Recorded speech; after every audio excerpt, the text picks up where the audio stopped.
मर जा तू भैन के पैसे मगर फिरता रहेगा तेन पैसे के अलावा कोई काम नहीं करना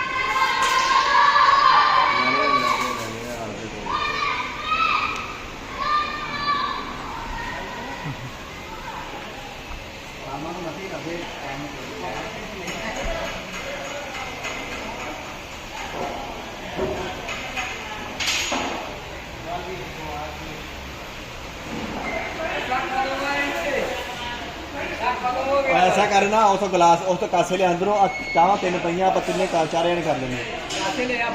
कासे दो फड़ लिया कासे मतलब कि हाँ दो तीन लिया भी तीन गड्डी दी नाल पा दे गड्डी है ओ मौलवी दी पा ला चकला भी चाहिए